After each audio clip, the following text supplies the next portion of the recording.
What if the best travel camera in the world doesn't have interchangeable lenses, doesn't cost $5,000, and fits inside your jacket pocket? Sounds crazy, right? We've been conditioned to believe better photos require bigger bodies, faster lenses, more megapixels, and a backpack that feels like a gym session. But what if that entire idea is backwards? Today, we're talking about the Fujifilm X100VII rumors, why this series became a global phenomenon, and whether the next version could quietly become the ultimate travel camera once again. Stick around, because the upgrades being whispered about might actually fix the last few weaknesses.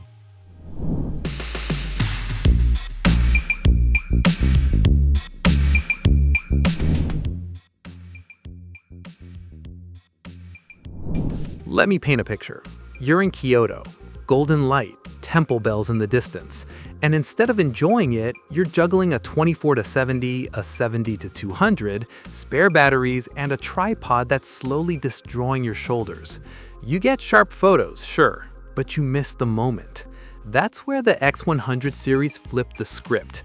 Since its debut in 2011, it has been about simplicity. One fixed 35mm equivalent lens, rangefinder styling, stunning film simulations, no gear anxiety. When the X100V exploded on social media, it sold out for months. The X100VII pushed demand even higher with its 40-megapixel sensor and built-in stabilization. The magic isn't specs, it's presence. A small camera changes how people react to you. It changes how you move. It makes photography feel like observation instead of production. And the X100VII, it could refine that formula even further. The X100VI already jumped to 40.2 megapixels. That was huge. Rumors suggest the X100VII may either push resolution slightly higher or refine the current sensor with better dynamic range, improved high ISO noise handling, and faster readout speeds. What does that mean in real life? More cropping flexibility without quality loss, cleaner shadows and mixed lighting, more latitude when you're shooting neon streets at midnight or harsh midday sun in Marrakesh. Trust me on this one. For travel shooters, flexibility is everything. You don't get do-overs with sunsets. If Fujifilm improves readout speed, rolling shutter artifacts could shrink and autofocus tracking may feel snappier. That would quietly make the experience smoother without screaming about it on a spec sheet. The X100VI introduced in-body stabilization for the first time. 6 stops. Rumors suggest the X100VII could push towards 7 or even 8 stops. Now, here's where it gets interesting. Imagine handheld shooting in a dim, candlelit restaurant. No tripod, no flash. Still sharp. For travelers who refuse to carry extra gear, that is massive. Autofocus has historically been the one area critics poke at. Functional, yes. Class-leading, no. Fujifilm's recent bodies have shown serious AF improvements, especially in subject detection and tracking. If those upgrades trickle into the X100VII, we might finally see reliable eye detection in low-contrast scenes and better tracking of moving subjects.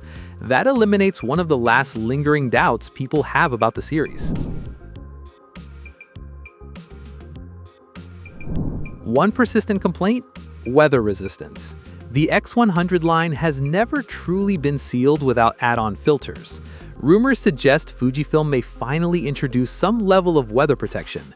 If that's true, it changes the conversation. Travel means unpredictability. Rain in Tokyo, dust in the desert, coastal humidity. Peace of mind matters. Then there's film simulations. Fujifilm almost always adds at least one new profile with each generation. Expect something nostalgic, maybe warmer, maybe inspired by classic print stocks. Here's the deal. For travelers, beautiful JPEGs straight out of camera are not a luxury, they're survival. After a 16-hour travel day, you don't want to edit, you want to share. Fujifilm still leads that experience.